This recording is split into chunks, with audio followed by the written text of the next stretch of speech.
Hey, gang, this week's episode is brought to you by Prize Picks, the easiest and fastest way to play daily fantasy sports. Download the Prize Picks app or go to prizepicks.com to sign up and play today. First-time users can receive a 100% instant deposit match up to $100 with promo code GOODSEATS. So if you deposit $100, Prize Picks will give you $100. If you deposit $50, Prize Picks will give you $50. Again, don't forget the promo code GOODSEATS at prizepicks.com or download the Prize Picks app today. And now, here's our show.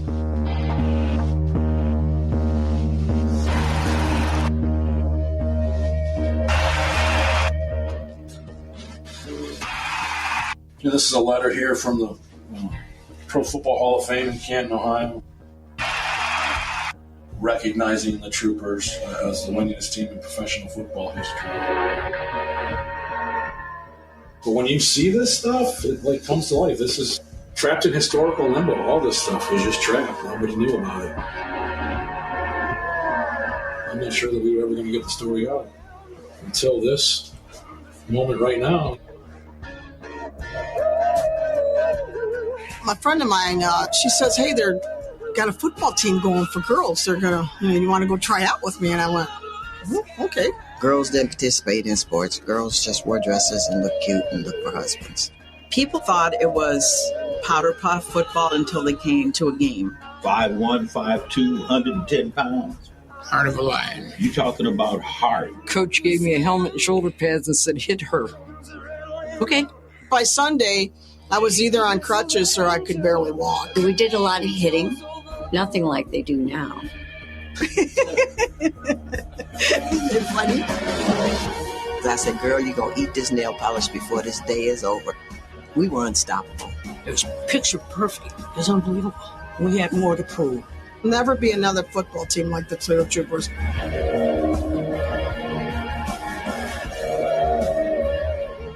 Other teams tried. No one else could do it.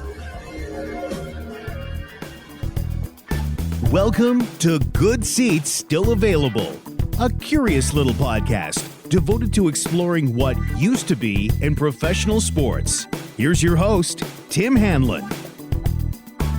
Well, now, how are you doing, everybody? My name is Tim Hanlon, and yes, indeed, this is what we like to call Good Seats Still Available, the curious little weekly, if you can believe it, podcast that is devoted to what used to be in professional sports. We've been doing this for, almost 5 years now, maybe a little more than 5 years. And the stories just keep on coming. Thank you for coming back and finding us. And hopefully some interestingness of a major variety coming your way this week. Our guest is Steve Guinan. He, the author of the recently released book about a topic that we've danced around a little bit in a couple of previous episodes. It's around the topic of women's professional football. Yes, the real thing. Episodes number 238 in particular, around the National Women's Football League with our pals Frankie and Lindsay. And episode number 154 with our old pal Olivia Kwan, where we talked about one of those franchises named the Houston Hurricanes, Herr. This week, we're going to talk about another one of those teams from, it was part of the National Women's Football League in the mid-'70s, which was, 74 through, it kind of soldiered on until 88, but it kind of really, the Toledo team didn't last further until 1979 when stuff kind of started to fragment from the NWFL. But it also was preceded by, as we've learned in our previous episodes, something called the Women's Professional Football League in 1965 through 73. A guy by the name of Sid Friedman, sort of exhibition format like, some would argue almost exploitative. But the Toledo Troopers is the team that we're going to be talking about this week. And the book that Steve has out just came out last week as we record this, called We Are the Troopers, the Women of the Winningest Team in Pro Football History. And that's just one of the angles, because that's an eyebrow raiser right there. Winningest team in professional football history. You're not even truncating that to women's? No, indeed. And it's a fascinating story. Both the league professional women's football in the 70s, as well as this team specifically in Toledo. If you grew up in the mid 70s, you probably had a pretty good idea about what this team was, who they were, what they were all about. You may have even gone to a couple of games. You may even be familiar with some of their famous players. I mean, for example, you look at a person like Linda Jefferson, who, by all accounts, was the face of this league in its entirety, let alone the Troopers. This was a woman that was an outstanding athlete on a whole bunch of different fronts, and even came in third place one year in the Superstars on ABC. But they were also a team that was well-liked and well-regarded in Toledo in the sports realm. Good press coverage. There were a few games that were even on television, a bunch of games that were broadcast on radio, pretty well attended too, despite the largely high school stadia that they were part of. And boy, oh boy, were they dominant.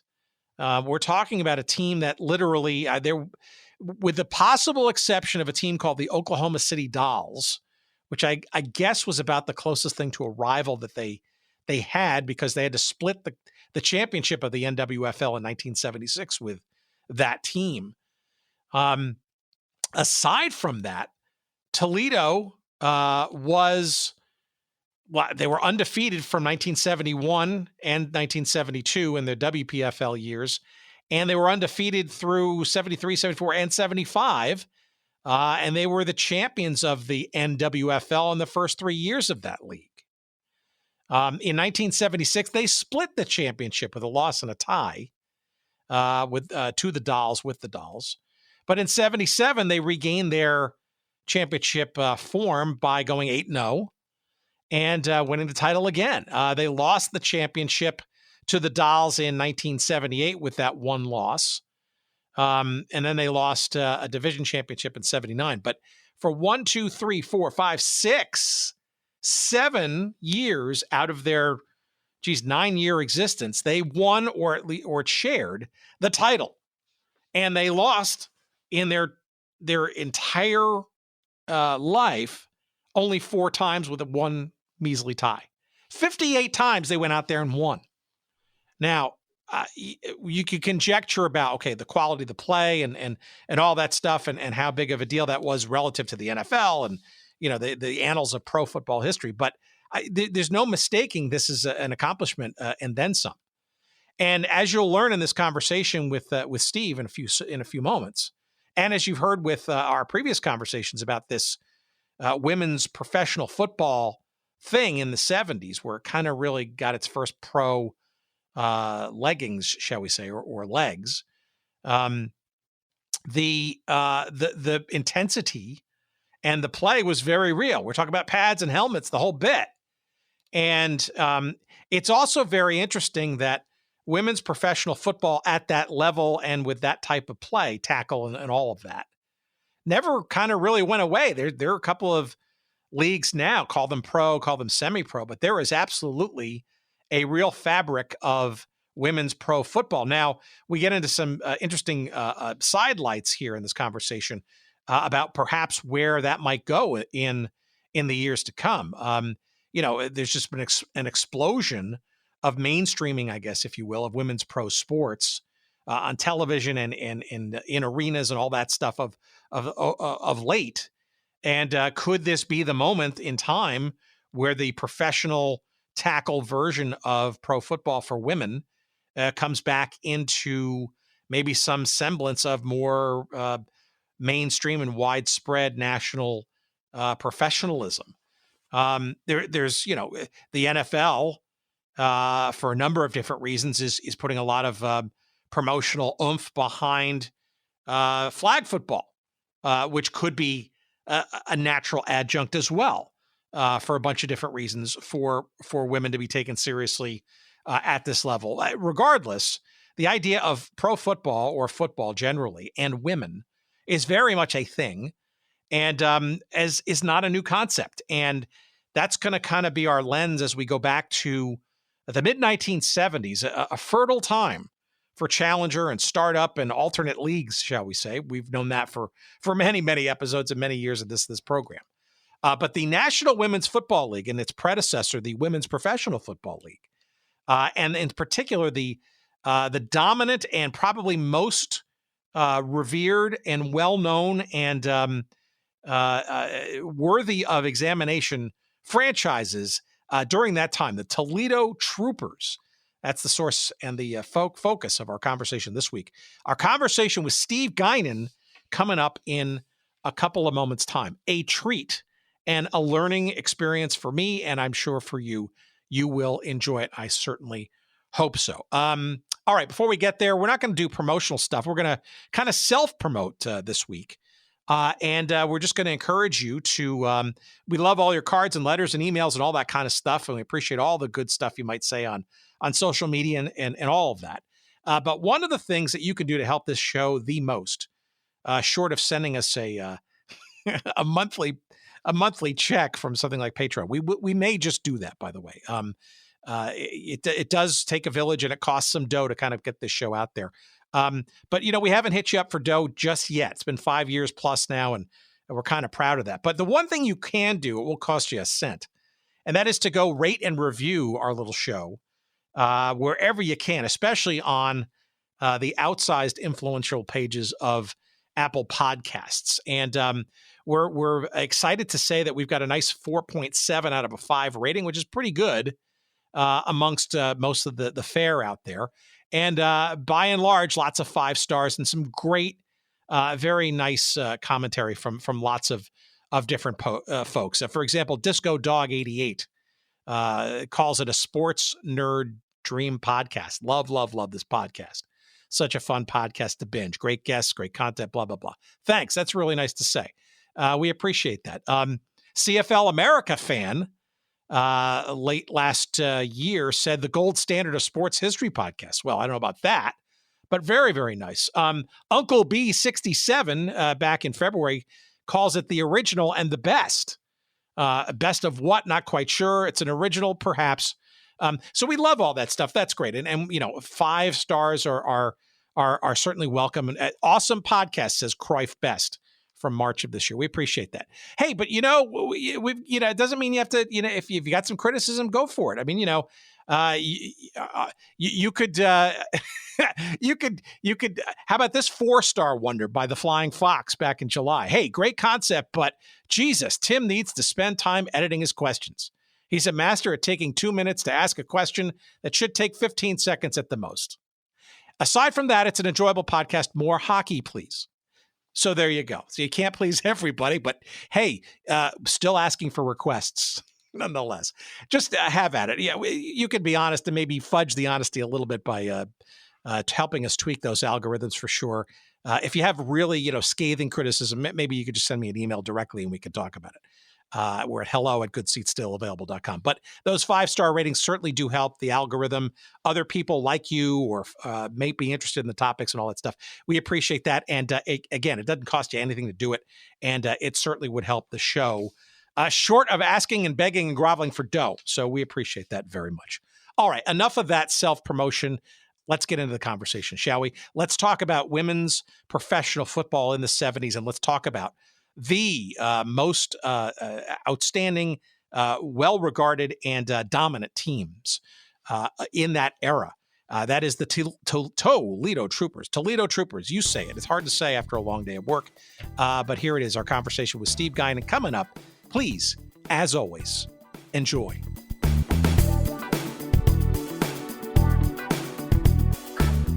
This is a topic that we have talked about in previous episodes. We've talked with Olivia Kwan, who has been working on a documentary on the Houston Hurricanes of the NWS NFL, and the two writers of the book that just came out a couple of months ago about the National Women's Football League. Just fantastic and really well researched. But give me a sense of your background and how you're adjunct to this story, because I think you grew up in the area, right? But you're not a football historian by trade.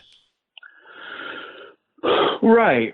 Well, I grew up in Toledo in the 1970s, and as I was becoming, learning how to read and become a sports fan and following the footsteps of my father, I learned to read the newspaper, and I would read about this team called the Toledo Troopers and watch them on TV. There were a number of news outlets, local news outlets that gave the Troopers a lot of coverage.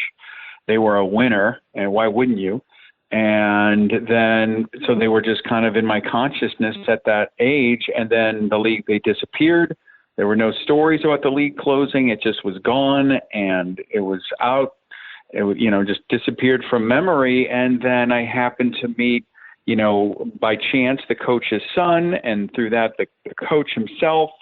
And it's always been for me just what a curiosity that was growing up in Toledo, and yet that the city was behind this team. Who were they? What were they all about? What was the league? What was it? And so I just, it's been with me for a long time, and in many ways it found me.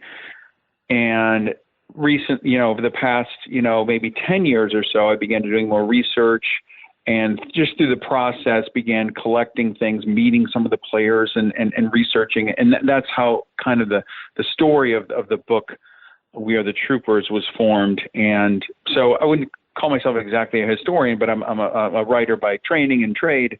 And this story has just always been close to me in this way. And I'm happy that it's getting out there now, and I hope people are inspired by it.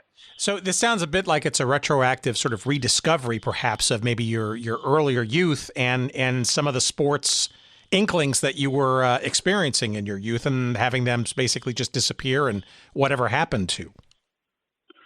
Right. Yeah. In researching the story, I've come across dozens and dozens of headlines and stories that kind of jarred my memory a little. Like, oh my gosh, there's that story. I'm sure I remember this one from the Blade, or this one from the Detroit Free Press. That's growing up in that area, those are the papers we were reading.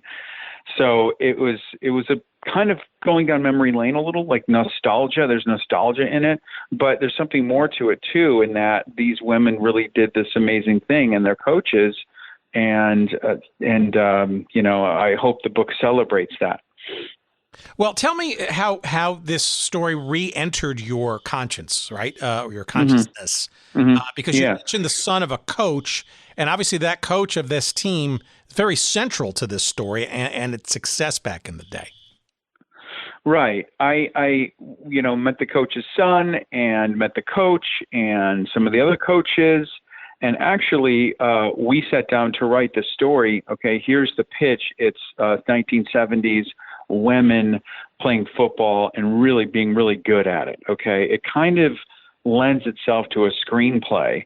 And there's something, a sports film kind of thing. And I've written screenplays, and I said, let's write a screenplay. We did attempt to write the story that way, and develop the story that way. And we still are trying, I guess you could say, but that's kind of one iteration of the story, but it needed more. And even through that process, I got to meet many of the players and coaches, and what Carla Miller, who was one of the players, great player for the Troopers from 77 to 79, told me, hey, you have to write the book. Go write the book. That's really what the story needs. And I said, you're right. And so I don't know, I sat down and kind of went back from the very beginning and, really try to tell a historical document that narrates all the players involved and all the people who were involved. And so it kind of took on that way. I guess I started the book in earnest in 2017.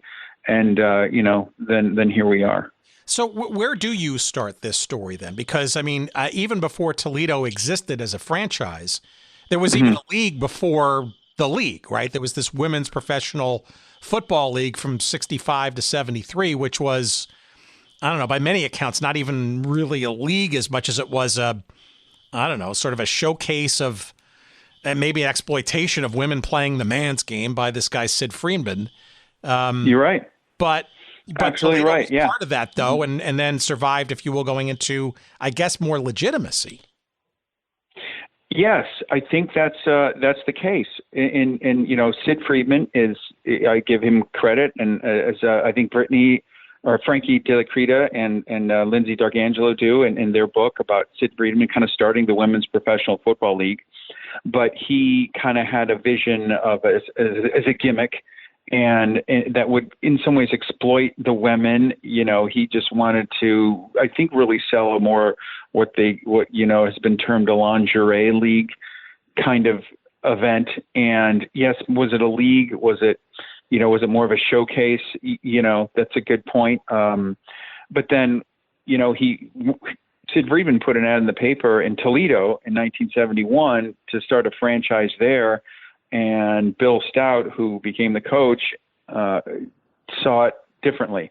He was a former football star, a washed-up former football star, who maybe was attempting, I think, to regain some of his glory. He'd seen some of his former teammates find success not only in playing football at the college and pro level, but even through coaching. And so football was always in his DNA, and he was going to put together a team of players, men or women, who were really good at football and trained to play football, the proper way to play football. And the women took to it. The players took to it. They were excited about getting a chance to play this sport that they never had a chance to play before, let alone any sports. Growing up in the 50s and 60s, there weren't as many opportunities to play. And here they are. They get a chance to play good old-fashioned, hard-hitting, hard-knocks football, led by the curmudgeon former nose guard who, would just, instill in them, how important it was to be conditioned and supremely conditioned and mentally tough so they could succeed in this, really brutal game of football.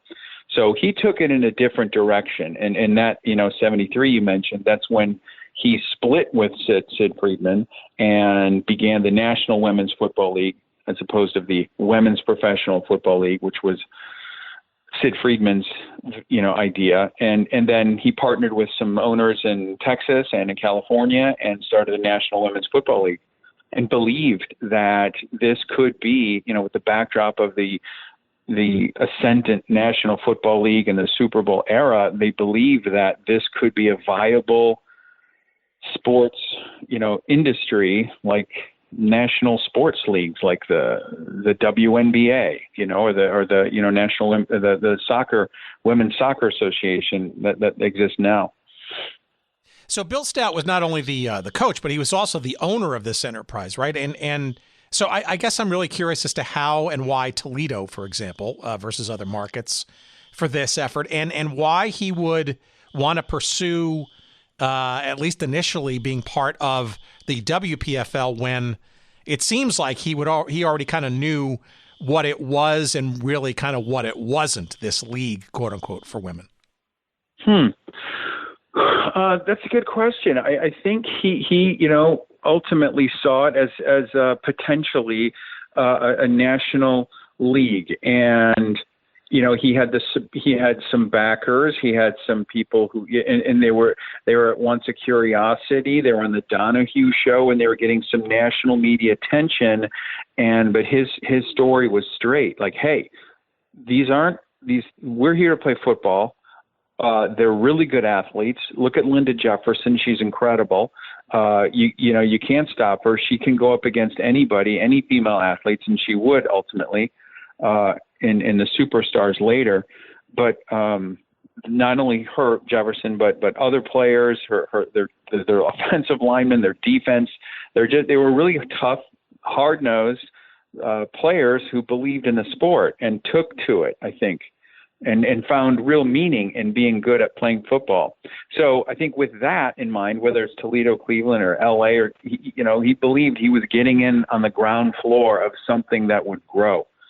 And they took the Toledo identity as really a chip on their shoulder. They're the underdogs. They were designed as a team that was supposed to be a patsy for Sid Friedman's Cleveland team to beat up on.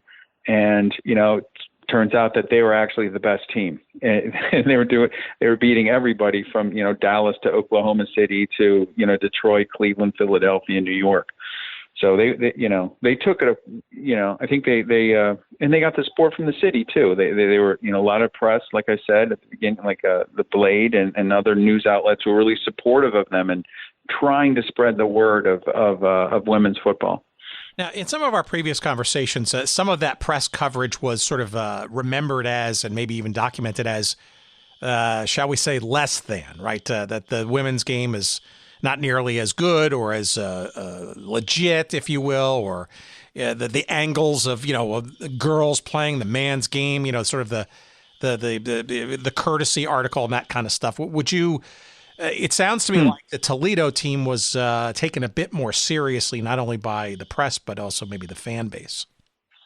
I think that's true. And I think if you were a writer writing in the 70s about women playing football, like in Sports Illustrated, you're going to kind of have, air quotes around what you write or question marks about it. Like, hey, there's this curiosity happening, but we'll give it some ink here.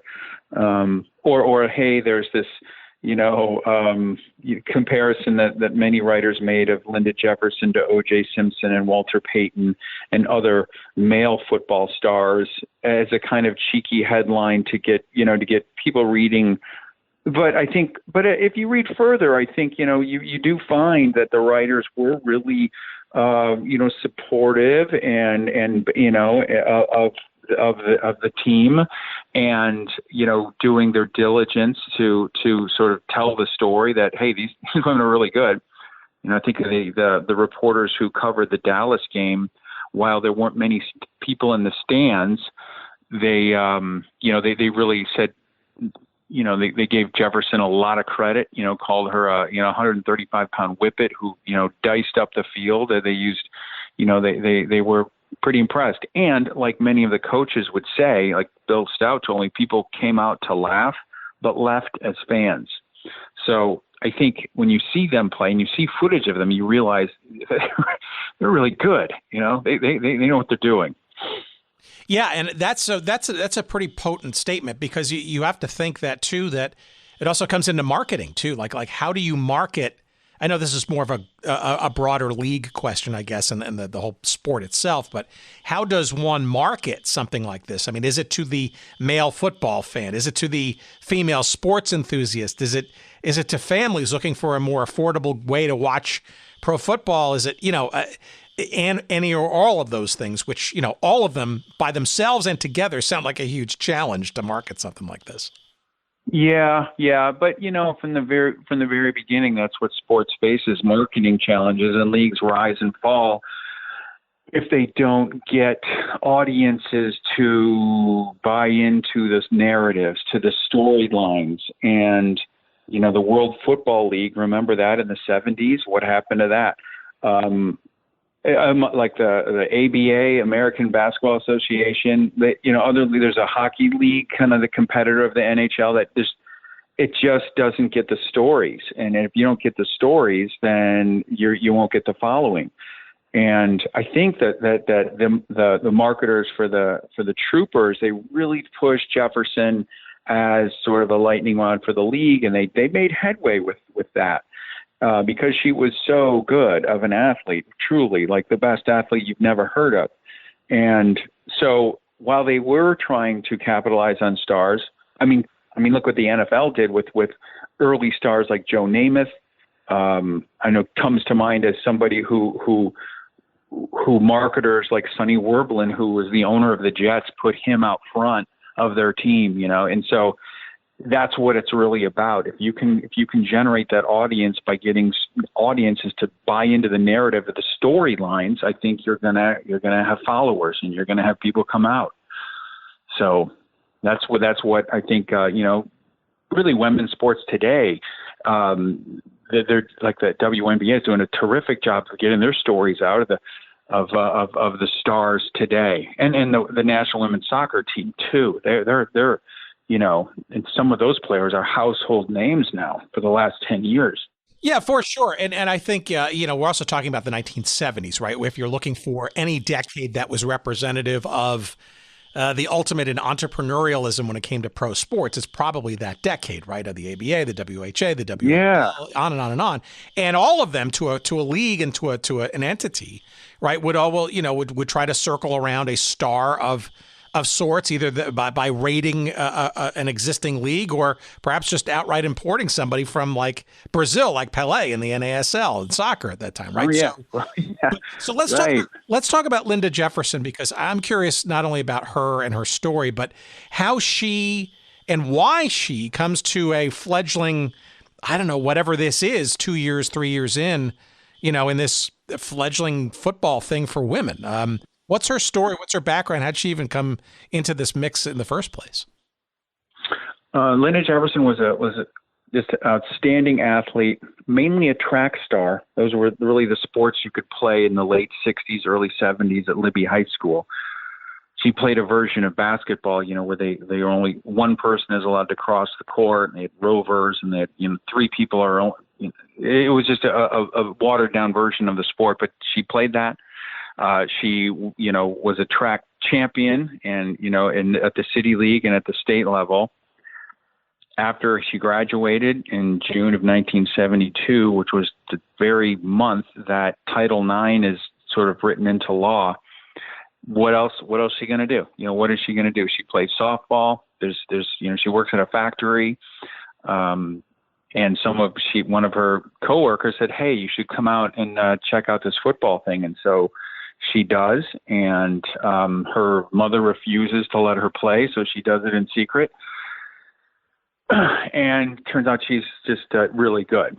She's, like I said, the O.J. Simpson, the Walter Payton, the Barry Sanders of the sport. Okay, a home run threat every time she touches the ball, and she loves it. She realizes, she was didn't want to get hit either. She was, wanted to be a wide receiver, just kind of stay in the sidelines. But, you really had to get her the ball and see what she could do with it.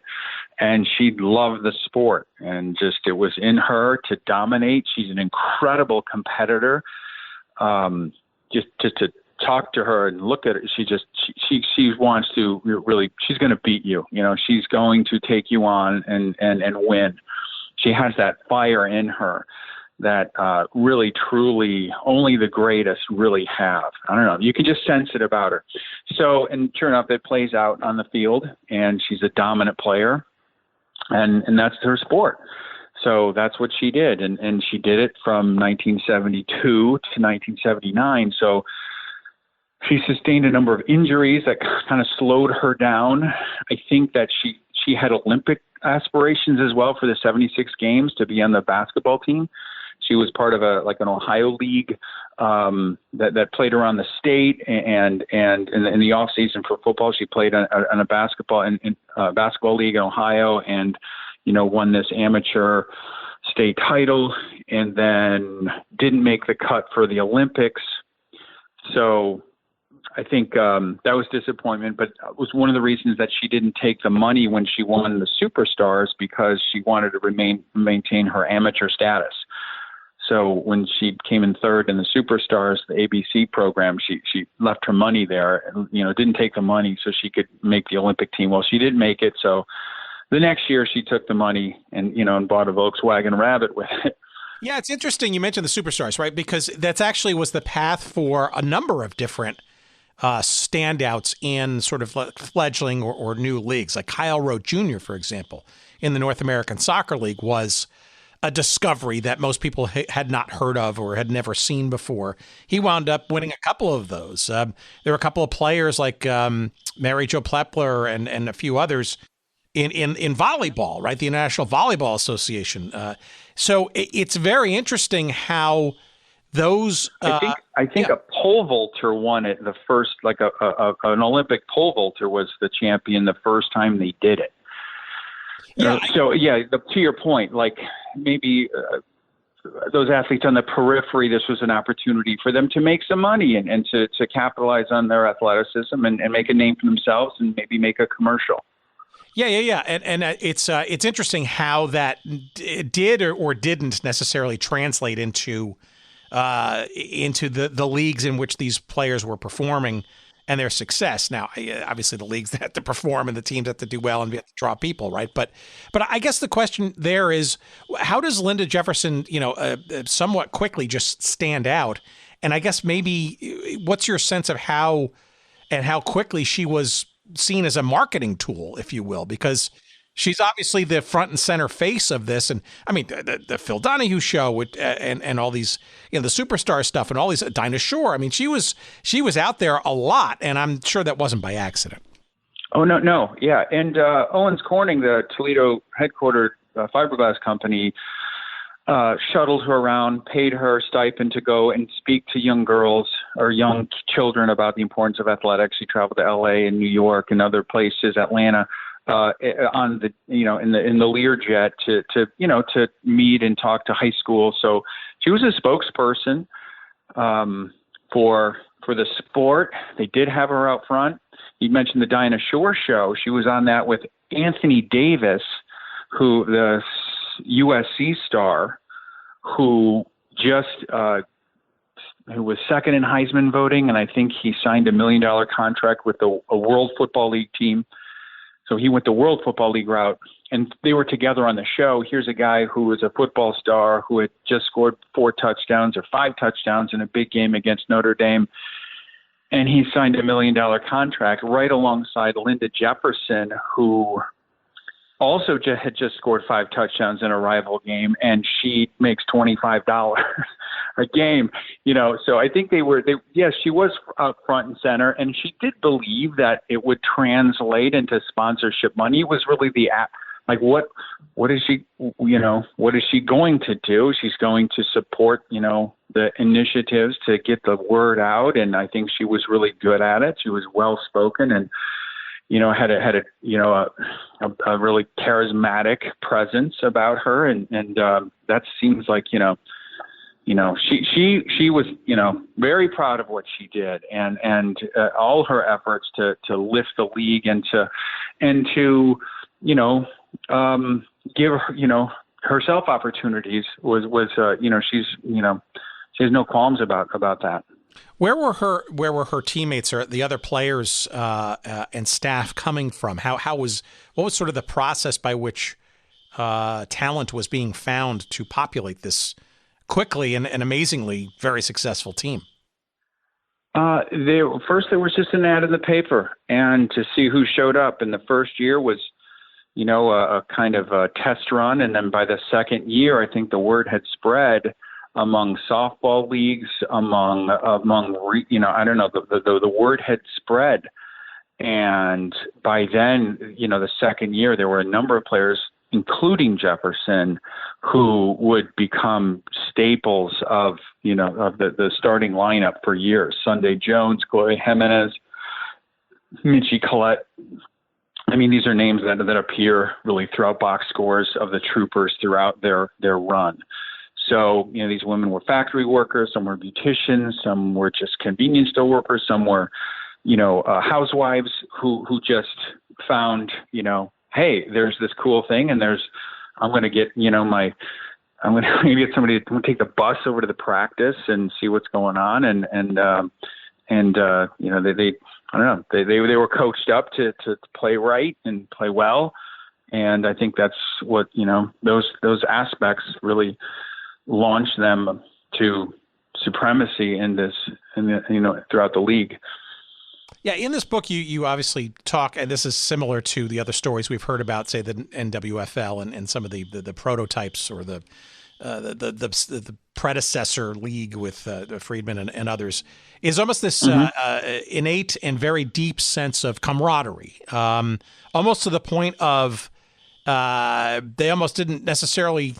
Sure, they wanted the $25 or the $75 or whatever, but they were there to play. They really, I mean, there's a real deep sense of wanting to play the game at the highest level for them, and enjoying it thoroughly, both as a team and in the competition and all that kind of stuff. It's almost like they almost didn't need to get paid, if you will.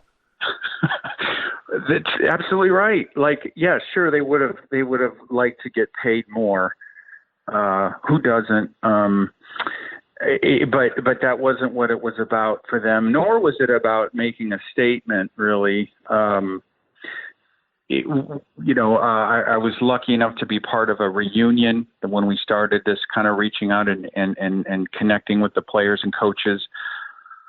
Back in 2013, we had a reunion and tried to get in touch with everybody who played among the 81 women who suited up as troopers throughout the 70s. And that event, we expected a couple hundred people, maybe 100 people to show up. It was over 400 people showed up. They had to move the venue because the deck was about to collapse in Toledo.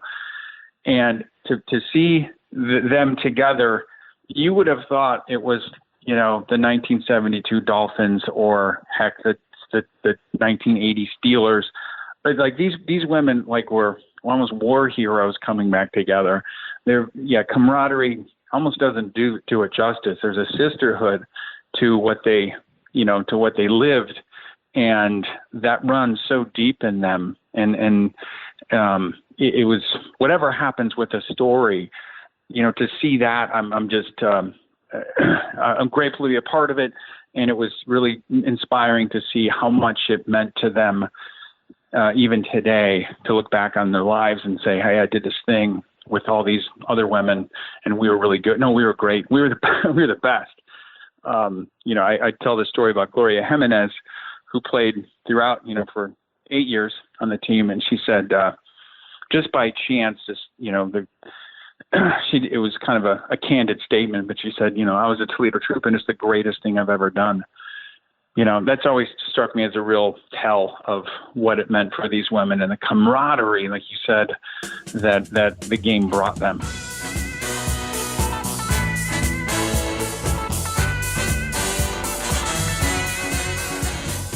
All right, what's this? Prize Picks. My goodness, of course, the easiest and fastest way to play daily fantasy sports is Prize Picks. What is it? Well, glad you asked.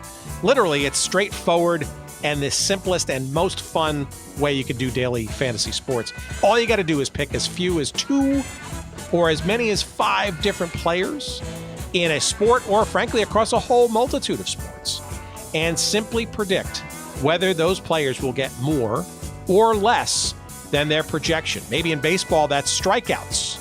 They're going to pitch more or less strikeouts than predicted.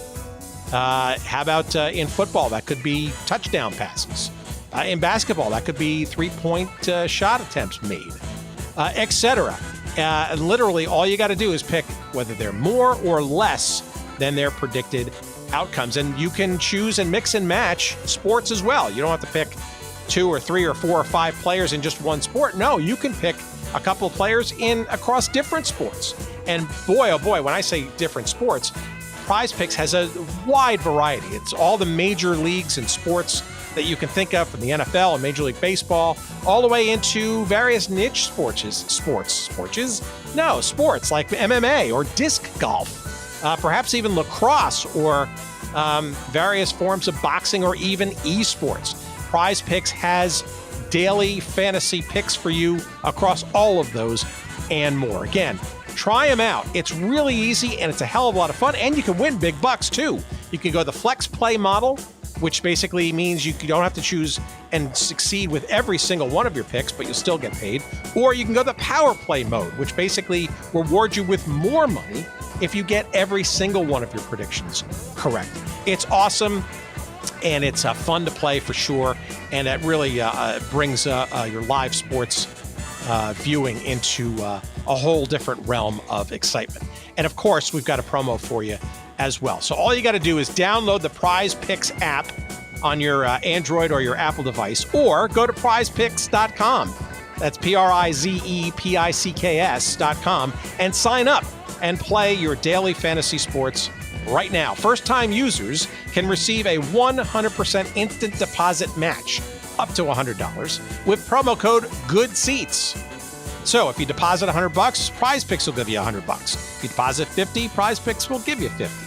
Again, don't forget to enter the promo code GOODSEATS when you sign up at prizepicks.com or on the Prize Picks app and get that instant deposit match right up to $100. Go for it. It's a hell of a lot of fun. Thank you, Prize Picks.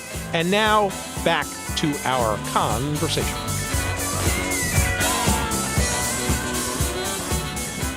What was the, from what you could tell, and maybe from what first-person memories were, what were game experiences like? These were largely played at high school venues, right, in Toledo, I'm assuming, right? And like crowds, and were they among the better supported of the NWFL teams, and were they probably the best, or were they just the best team? I mean, was it discount or giveaway? I mean, what was, I guess, the experience that you could tell of going to a game? Yeah, you could, maybe look at the stands and you kind of guess from the footage you see. There were some games where, like Friedman's barnstorming era, where he would just get as many people as he can to go out to this event.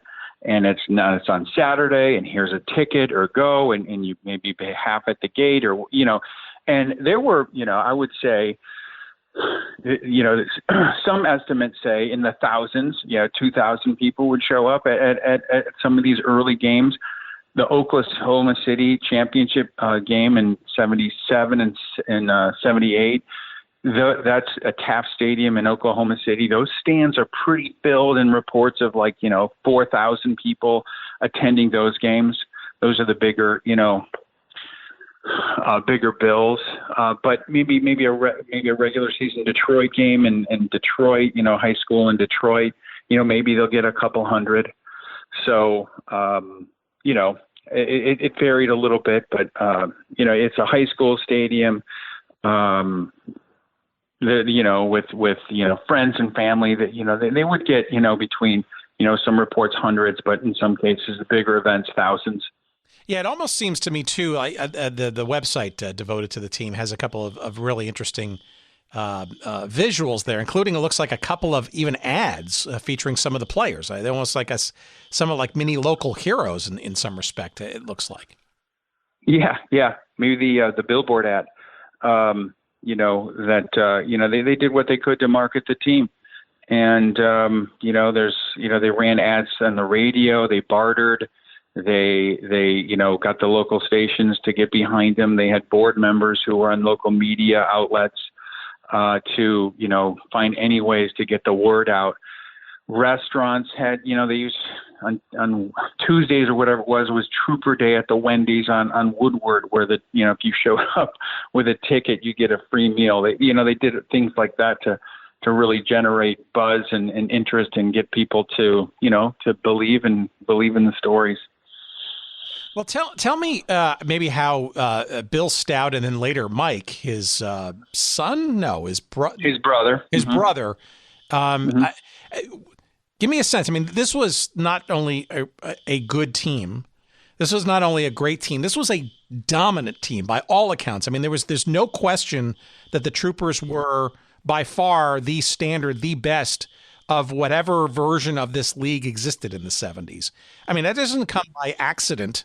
Or was it a happy coincidence that the right people and the passionate coach and the right environment in Toledo came together? I think you're right there. It's a perfect storm of things. The right people, right personnel, right vision, right leadership, and right execution. But let's not count out the Oklahoma City Dolls, who, were Bill Stout's one loss in his 6 years of coaching, and then commissioner.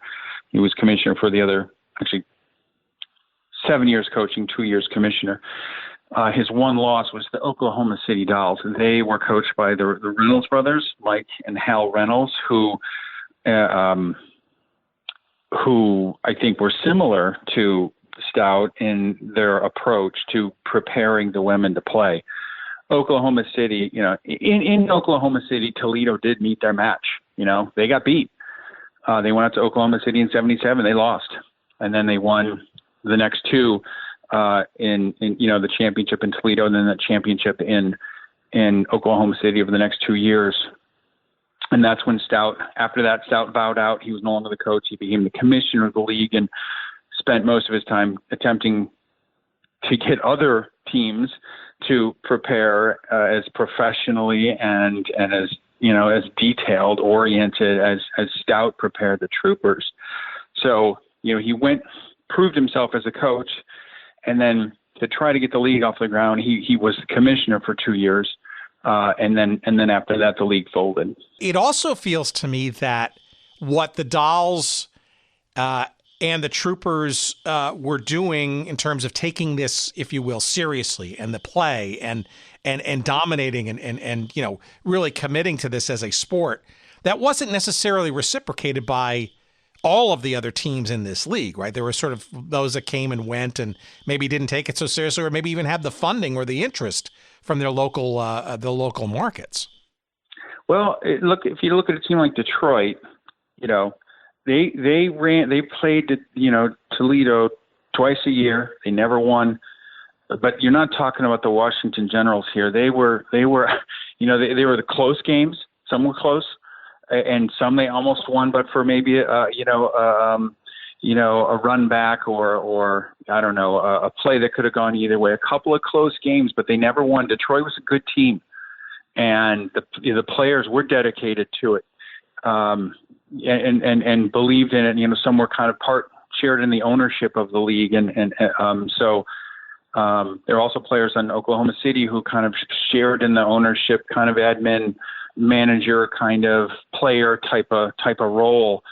And they did. They weren't just there to show up. They knew what they were up against, and they prepared, and they did their, they believed in it, and they got the support. Like a team like Detroit, for example, got the support of the Detroit Lions. They used a lot of Detroit Lions equipment handed down, much Famously, like maybe the Patriots, are the Boston Renegades sort of like sponsor, and that's one of the reasons. One factor, I think, in the Renegades, I think, resurgence or dominance now today. They have that, the NFL behind them and to give them legitimacy. So there, it wasn't just Toledo and Oklahoma City. I think all the other teams were trying to win, and I think that's true today too. How was the financial situation of this team? Because I'm sure winning didn't hurt, and it certainly helped attract people to the gate.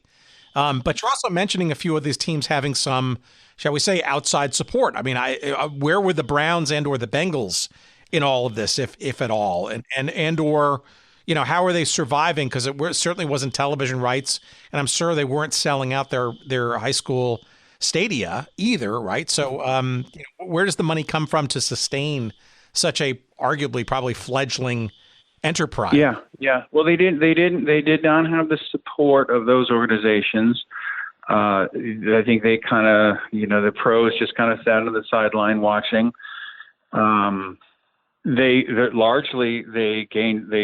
tried to build revenue through, considering this as like a business, and they sold stock options to generate cash flow, and so there were a number of investors throughout the National Football League in Dallas and Toledo and Oklahoma City and California who put up a lot of money to make it happen, and those costs went to travel, really, mainly.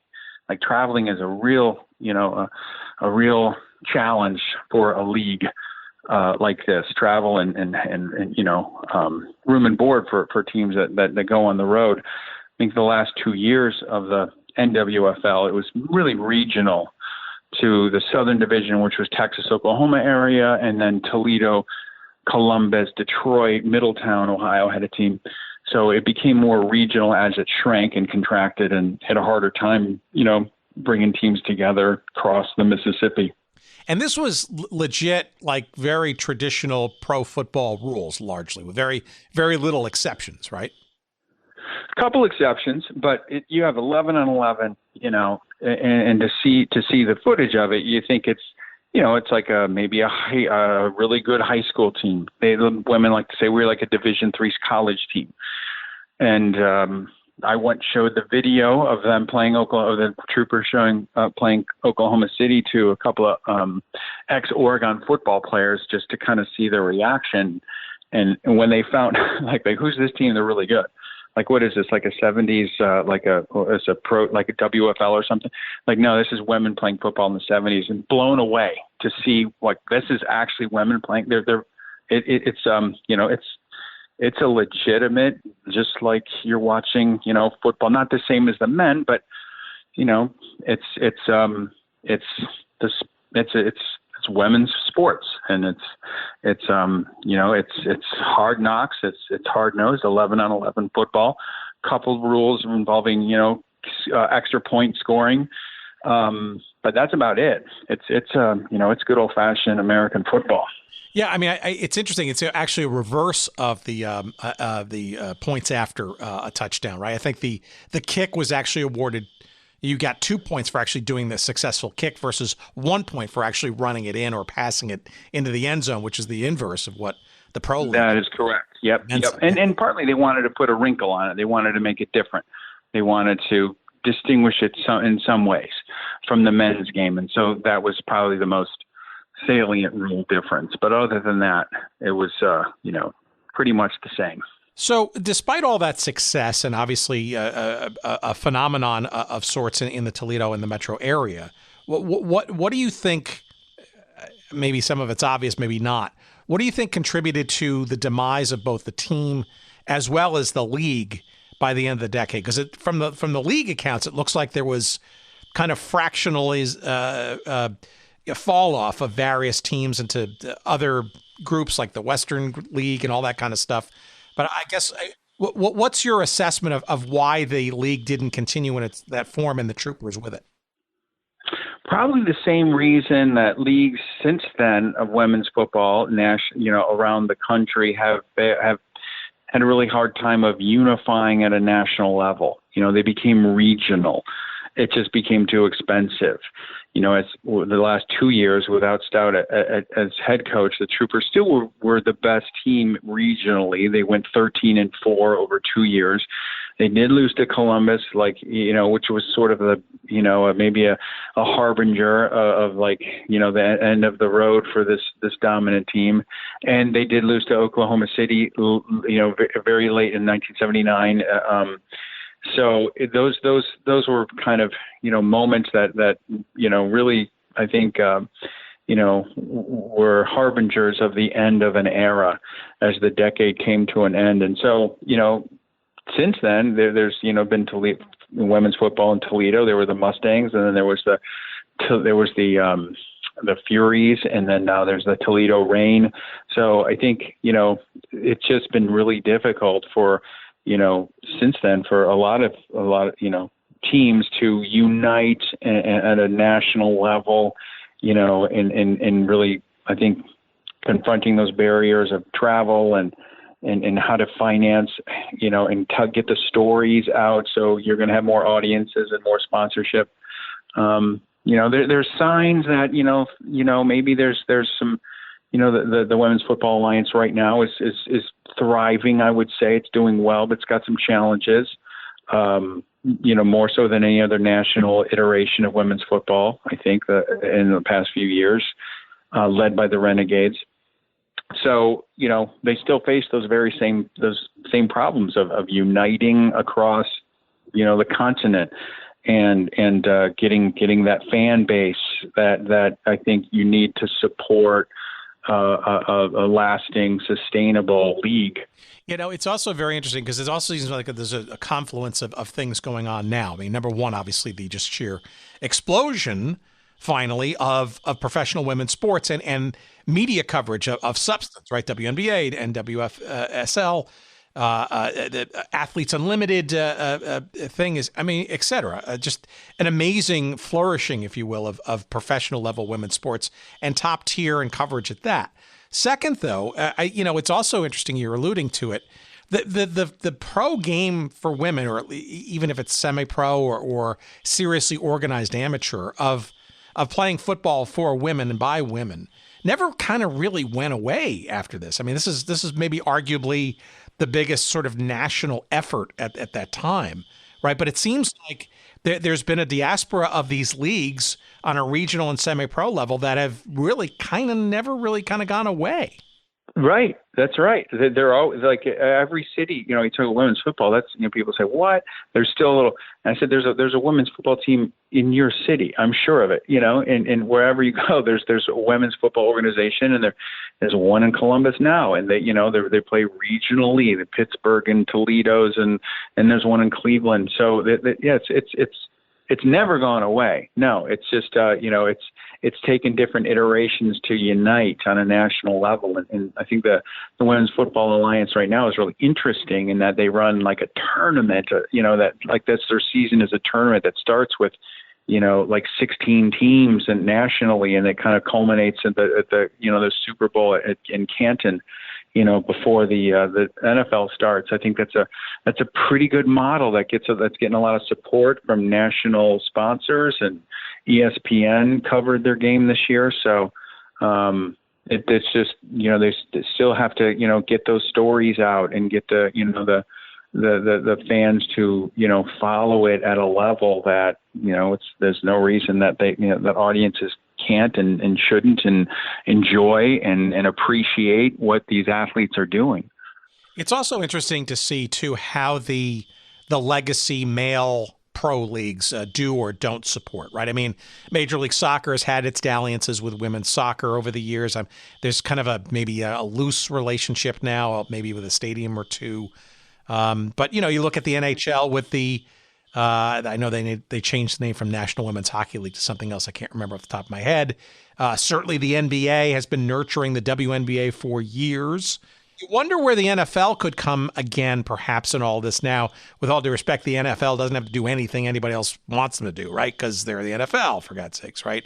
So nobody tells them what to do, and they can kind of call the shots. But I do know, for example, the NFL has been putting a lot of promotional muscle against this flag football thing as a supporting mechanism. And I'm not saying that's the only way women could play at the top level of professional football again, but it clearly could be a conduit, among other things, maybe. I don't know. I just wonder what could come, especially given how relatively supportive the media has become and how relatively easy it is to stream and or, basic cable channel cover women's sports and make it economically viable. Yeah, those are good points. That's kind of the whole thing right there. How do you get a network to buy in? How do you get the coverage? Flag football is that an option? I know Russell Wilson is a real big supporter of women playing flag football and has put a lot of support behind that initiative. He's supportive of women athletes playing this game at that level. Will it lead to appreciation of the next level? I don't know. It stands to reason, and it seems like those are all potentially conduits to building that coveted audience. Hell, it might be the savior of the men's game, given all the concussions and all that kind of stuff. There you go. Yeah, that and all the bad press that the NFL has to deal with now. Not only with injuries, just I don't know. Just it's you don't see that in the WNBA and in the soccer leagues, and it seems like that's I don't know. There's stories that are there, and they just need to get out. And I don't know. That's also part of the storyline of the book is that you delve into the stories of these women who did these amazing things, and I hope that that readers have an appreciation and a new kind of insight on what it takes to be a professional football player, whether you're a man or a woman. All right, here's my last question, and then I'll let you promote, okay, unabashedly. So where do these trophies live, and or where is the official sort of place where one can pay one's respect and or revel in those championships? It's not like there's a fledgling or an existing pro team where there are the reunions or throwback uniforms, and there's no natural place, it seems, right?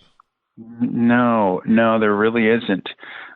Where it exists is in in the players' closets, and they still keep their helmets, their jerseys. They show up to events wearing their jersey, their tattered, old, worn 70s jerseys. You know, they have, you know, of course, their all their memorabilia from the game, from the play, from those days. There's one trophy. That's what we've located. One trophy, and there was evidently a flood in Bill Stout's basement that wiped out at least one of the trophies, and others in the 80s. You know, at that time the story was kind of buried, and so researching it and you know, bringing the story out from the dead, so to speak. It's you know, you find, you know, moments like oh, we lost that, or there's. I'll tell you one thing. I always look for footage of games, and since, you know, the story has come out, you know, we found footage of the Dallas game in February of 1973, which is always like a holy grail. Like, I want to see that game. I want to see it. And it was Olivia Kwan, you mentioned her, who tracked down one of the Dallas players and found some great footage. So, you know, maybe I'm hoping the more people know about the story, I think people will come out of the woodwork and say, oh, I have this footage, or I have this relic from this game.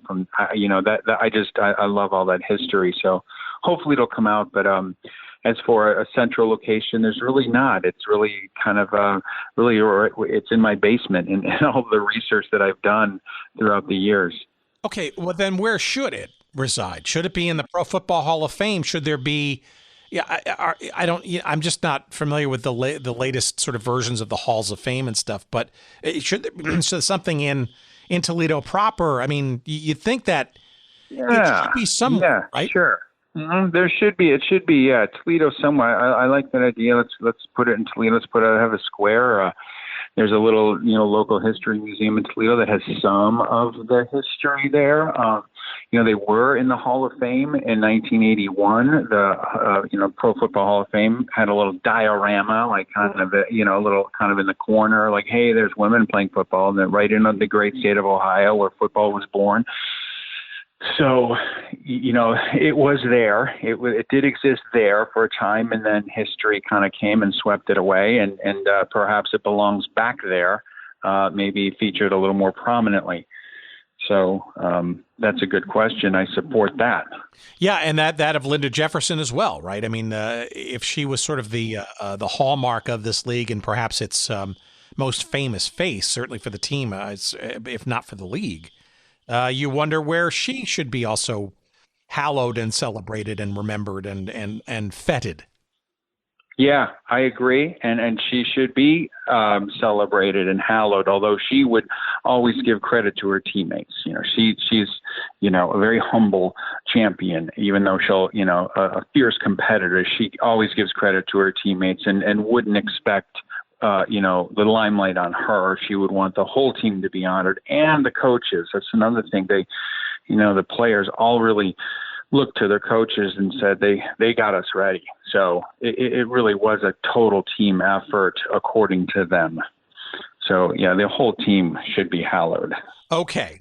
Tell me about the book. I know it just came out. Are you also part of this documentary that came out a few months prior, and all of it together? What else are you doing to promote those things, that thing, and or the rest of the story going forward? And is there a screenplay to be had out of all this? Mm-hmm, mm-hmm. Well, yeah, the documentary is out. It's available. It was made from a local company in Toledo. I wrote it with the help of the coach's son, Guy, and it's out there. It's been in a couple venues. It was at a sports film festival here in Ohio last year, and the producers are attempting to, you know, get distribution of it. It's called We Are the Troopers, just as the book is. The book is out. You can get it anywhere you buy books, and I recommend that. I recommend, you know, Frankie De La Creta's book and Lindsay D'Arcangelo's book, and there's another book coming out later about Breaking Barriers by another Ohio writer. So there's a lot out there that you can follow. Certainly, We Are the Troopers. You can, like I said, get that anywhere, and then follow up with hopefully, you know, watch the documentary. Is there a screenplay? Yes, sir. It's like I said, it began as kind of a screenplay, a version.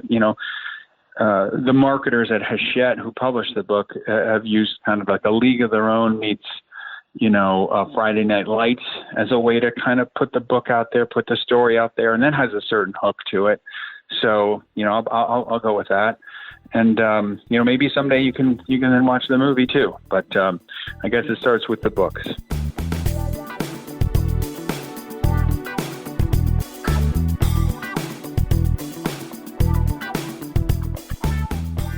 All right, major interestingness there. The book and the film, two things you must seek out. The book is just out. It is called We Are the Troopers, the Women of the Winningest Team in Pro Football History. That is published by Hachette Books, and it is available wherever you find good books, including Amazon and all those other places. The most convenient way and maybe the most helpful way for us in this little podcast is to go to our website at goodseatsstillavailable.com. Just search up this episode number 276 with Steve Guinan, and you will find a not only description of this show, but also a convenient link to Amazon, probably the fastest place to get said book. And it is available not only in hardcover, but also in Kindle and audiobook form. And by clicking through the link there, we'll get a couple of shekels or pennies or nickels, really not much more than that, frankly, of referral love for you doing so. Yeah, regardless of the manner in which you buy this book, you should go out of your way to find a copy and get it. You will enjoy it. It is very well written, I will say. And even if you don't fancy yourself as a women's football aficionado, I think you'll find the story intriguing. I think it's frankly worthy of a streaming series or maybe even a movie. I think Steve referenced his belief that if such a creation is to be made, it's sort of a League of Their Own meets Friday Night Lights, and I don't disagree for sure. The movie, it's a documentary. It's called We Are the Troopers. It's not fully available yet. I think you can search online and find a few clips from it. And I know it's had a couple of debuts and showings at some various theaters in and around the Toledo, Ohio metropolitan area. But keep an eye and an ear out for it. We'll certainly let you know here through our media channels and whatnot.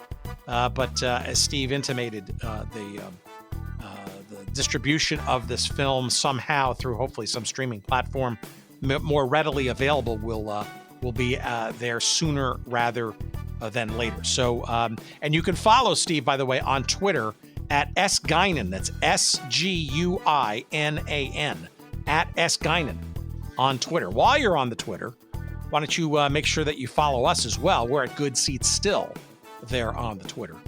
We're also posting on a regular basis on Instagram at Good Seats Still Available, and you'll also find some similar posts on Facebook at our little destination there at Good Seats Still Available as well. Our email, as previously mentioned, is hello@goodseatsstillavailable.com.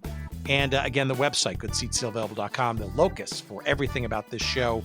Right now, it's literally just the posting of every single stinking episode we've ever done.